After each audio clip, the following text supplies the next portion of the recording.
நீங்கள் பார்த்து கொண்டிருப்பது உங்கள் ஜாஷ்வா டிவி. சகல ஜனங்களுக்கும் நற்செய்தி.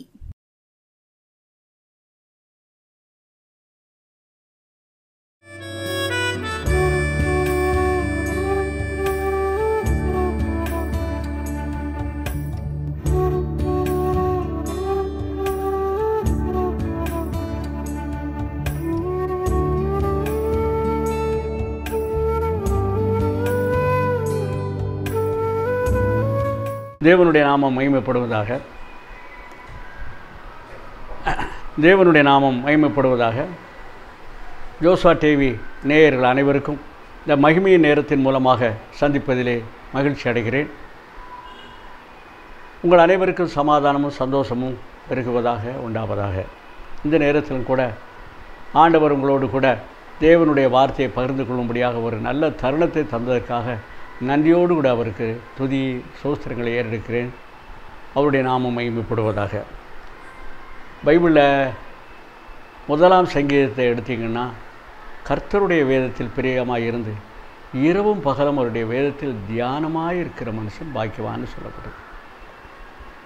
ஏன்னா வேத வசனங்களை வாசிப்பதை விட அதை தியானித்து நம்ம அதில் என்ன கருத்துக்கள் சொல்லப்பட்டிருக்கிறது அப்படிங்கிறத நம்ம கண்டிப்பாக பார்க்கணும். இப்பொழுதும் கூட நான் உங்கள் மத்தியிலே 121ஆம் சங்கீதத்தை பற்றி, ஏன்னா எல்லாருக்கும் தெரிந்த ஒரு சங்கீதம், அந்த 121வது சங்கீதத்திலே இருந்து சில வார்த்தைகளை உங்களோடு கூட பகிர்ந்து கொள்ளலாம் என்று நான் நினைக்கிறேன். 121ஆம் சங்கீதத்தை நாம் தியானிக்கும் முன்பாக அந்த சங்கீதத்தை நாம் ஒரு தலைப்பு கொடுக்க வேண்டுமானால், ஒத்தாசை தரும் ஒப்பற்ற தெய்வம். ஏன்னா அந்த சங்கீதத்தில் நமக்கு ஒத்தாசை தரக்கூடிய ஒரு ஒப்பற்ற தெய்வம் நம்மோடு கூட இருக்கிறார் என்பதை நம்ம தியானித்தோமானால் உங்கள் ஒவ்வொருவருக்கும் விளங்கும். ஏன்னா இந்த சங்கீதமானது அரோகண சங்கீதம்னு சொல்லப்பட்டிருக்கிறது. அரோகண அப்படின்னு சொன்னால், அரோகணம் என்பதற்கு பவனி அப்படிங்கிறது ஒரு அர்த்தம். அதே சமயத்தில் இதை தாவீது தன்னுடைய சங்கீதங்கள் புஸ்தகத்தில் எழுதும்போது அரோகண சங்கீதம் மட்டும் ஒரு 15 சங்கீதங்கள் இருக்கிறது. இந்த 15 சங்கீதங்கள் மட்டும் அரோகண சங்கீதம்னு சொல்லி திரைப்பிடப்பட்டு குறிப்பிடப்பட்டுள்ளது. இந்த சங்கீதத்தை நான் பார்க்கும் பொழுது 1வது வசனம் எனக்கு ஒத்தாசை வரும் பர்வதங்களுக்கு நேராக என் கண்களை எடுக்கிறேன்.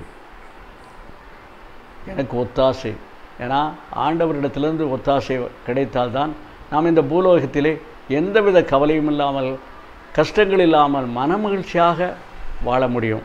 அதற்கு தாவீது என்ன சொல்கிறா பாருங்க, எனக்கு ஒத்தாசை வரும் பர்வதங்களுக்கு நேராக என் கண்களை எடுக்கிறேன்.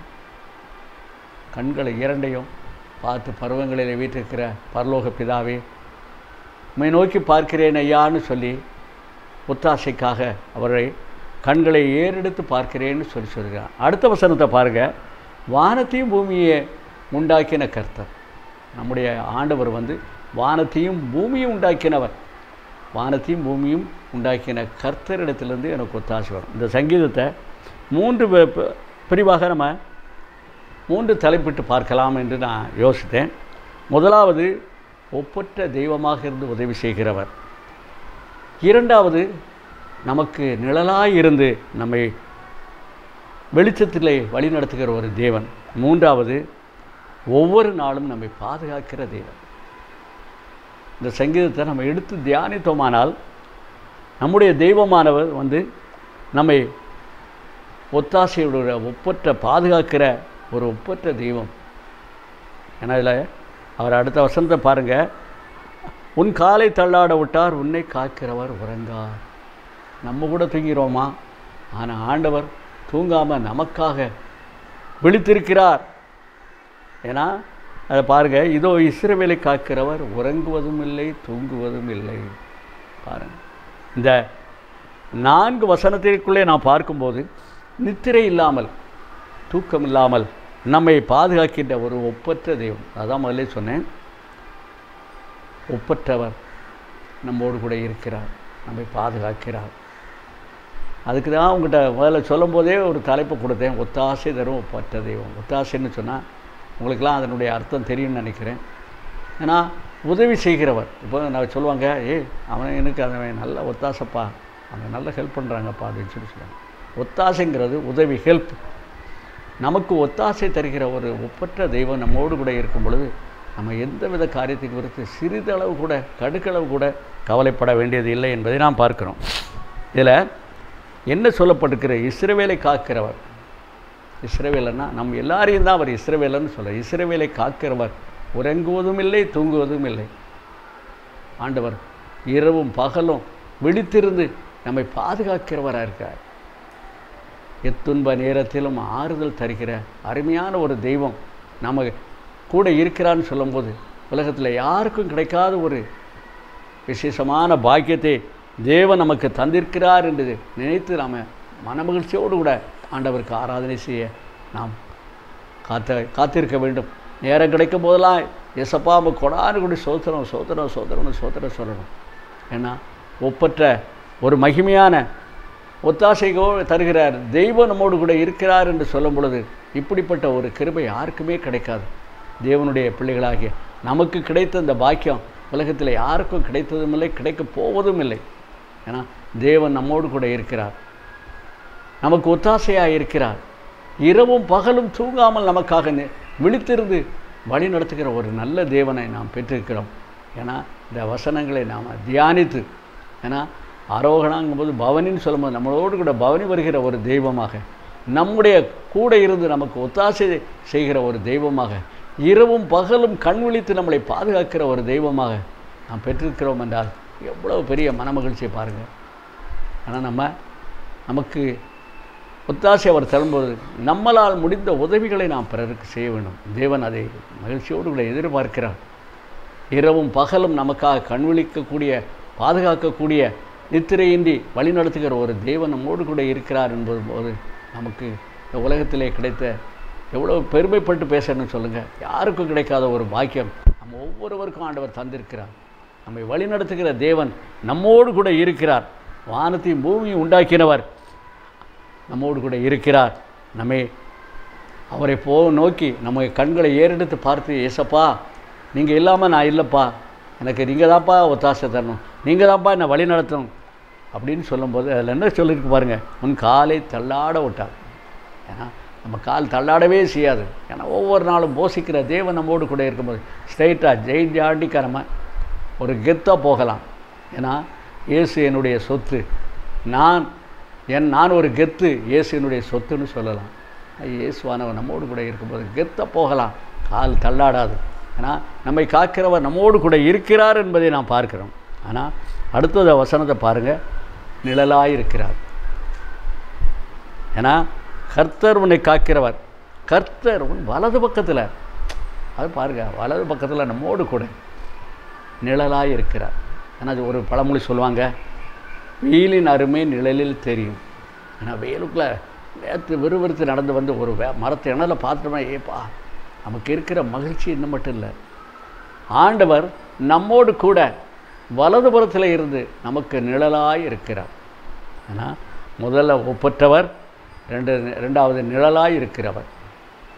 நிழலாய் இருக்கக்கூடிய ஒரு பாக்கியத்தை நாம் பெற்றிருக்கிறோம். எவ்வளவு மகிழ்ச்சி பாருங்கள். சொல்ல வேண்டிய பகலிலே வெயிலாகிலும் இரவிலே நிலவாகிலும் சேதப்படுத்தாத படி நம்மை பாதுகாக்கிற ஒரு நிழலாய் இருக்கிற தேவன் நம்மோடு கூட இருக்கிறார் என்று சொன்னால் நம்ம எவ்வளோ மகிழ்ச்சியோடு கூட, ஏசப்பா நீங்கள் எனக்கு கூட இருக்கிறீங்க, நீங்கள் என்னை வழி நடத்துறீங்க, உண்மை நான் ஏறெடுத்து பார்க்குறேன், வானத்தையும் பூமியும் உண்டாக்கிறேன், உம்மிடத்திலிருந்து எனக்கு ஒத்தாசை வந்து நீங்கள் என்னோடு கூட இருந்த நித்திரையின்றி இரவும் பகல் என்னை பாதுகாக்கிற ஒரு ஒப்பற்ற தெய்வமாக நீங்கள் இருக்கிறீங்கப்பா, நான் எப்படி உமக்கு துதிகளை ஏற்கெடுக்க உமக்கு நன்றி செலுத்த அப்படின்னு சொல்லக்கூடிய ஒரு கிருபை, ஒரு பிரசன்னம் நம்ம தவிர யாருக்குமே இந்த உலகத்தில் கிடைத்ததில்லை. ஆண்டவர் அவருடைய பிள்ளைகளை நேசிக்கிறார், போஷிக்கிறார். ஏன்னா எந்த விதமான குறைவுமின்றி நம்மளை வழிநடத்துகிற தேவன் நம்மளோடு கூட இருக்கிறார். ஏன்னா அதில் வசனம், பைபிளில் கூட ஒரு வசனம், ஆகாயத்து பட்சிகளை கவனித்து பாருங்கள், அவைகள் விதைக்கிறதும் இல்லை நூற்கிறதும் இல்லை, அவைகளே போஷிக்கும் போது நீங்கள்லாம் மாத்திரம் சொல்லுங்கள். எதுவுமே சேர்த்து வச்சது கிடையாது. ஒவ்வொரு நாளும் அதனுடைய தேவைகளை ஆண்டவர் சந்திக்கிறவராக இருக்கும் பொழுது நாம் அவருடைய பிள்ளைகள் அவர் ஏறெடுத்து பார்க்கும் பொழுது ஆண்டவர் உடனே நமக்கு இறங்கி உதவிகளை செய்ய வல்லவராக இருக்கிறார். நம்முடைய வலது பக்கத்திலே நிழலாயிருந்து நம்மளை பாதுகாக்கிறவராக இருக்கிறார். ஏன்னா நிழல் நமக்கு குளிர்ச்சியை தரும், மகிழ்ச்சியை தரும். ஏன்னா நிழலில் சொல்லுவாங்க, பகலில் டயர்டாக இருக்கும்பா நிழலில் ஒரு கட்டில் தூக்கி போட்டு அப்படியே படுத்து நிம்மதியாக தூங்கி எழும்புவாங்க. ஏன்னா நிழல் வந்து நம்முடைய உடலை பாதுகாக்கக்கூடிய, நமக்கு ஒரு சோர்வில் இருந்து ஒரு விடுதலை தரக்கூடிய ஒரு பாத்திரமாக இருக்கிறது. ஆண்டவர் நமக்கு வலதுபுறத்தில், நான் தூரத்தில் இல்லை, நம்மோடு கூட நமது வலதுபுறத்தில் இருந்து நமக்கு நிழலாக இருக்கிற ஒரு தெய்வத்தை நாம் பெற்றிருக்கிறோம் என்றால் எவ்வளோ மகிழ்ச்சி படணும்னு சொல்லுங்கள். ஏன்னா ஒப்பற்ற தெய்வம், உன்னதமான தெய்வம், வழிநடத்துகிற தெய்வம் நம்மோடு கூட இருக்கிறார். நமக்கு நிழலாக இருந்து நம்மளை பாதுகாக்கிற தெய்வமாக இருக்கிறார். யாருக்குமே அப்படிப்பட்ட ஒரு பாக்கியம் உலகத்தில் கிடைக்கவே கிடைக்காது.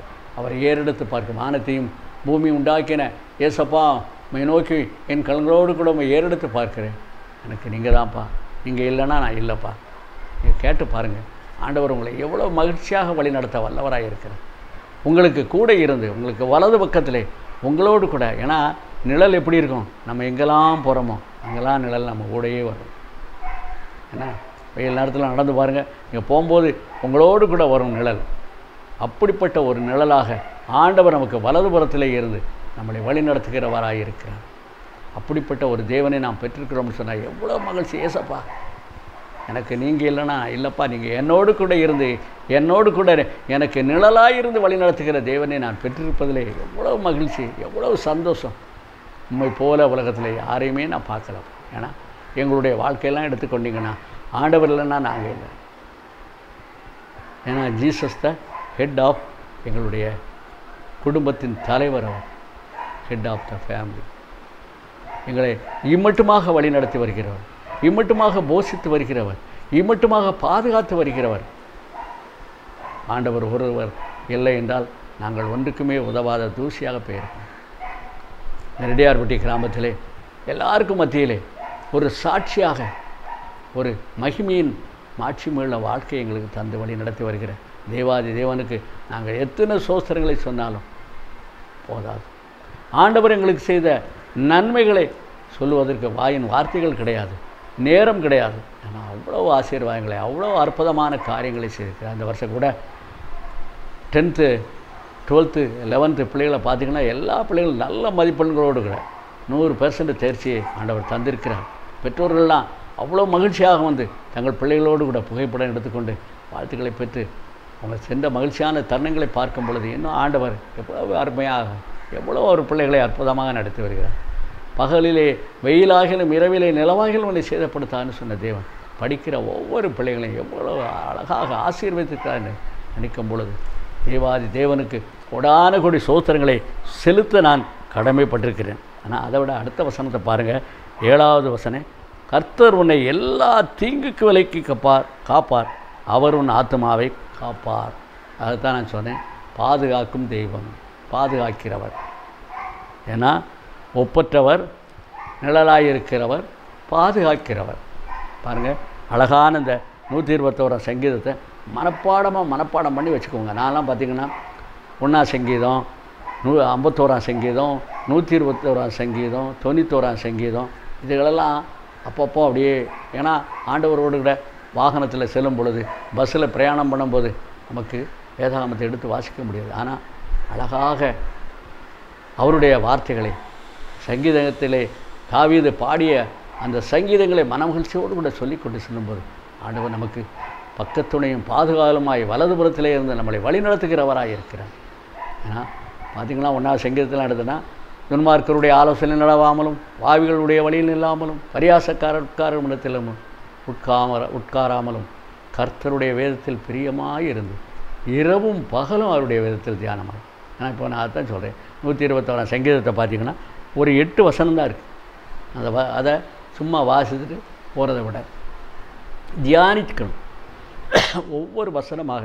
எதுக்காக இந்த வசனம் சொல்லப்படுது, எப்படி தாவீது இந்த சங்கீதத்தை ஆண்டவருடைய நாமத்தை மகிமைப்படுத்தும்படியாக இந்த சங்கீதத்தை சொல்லியிருக்கிறார்.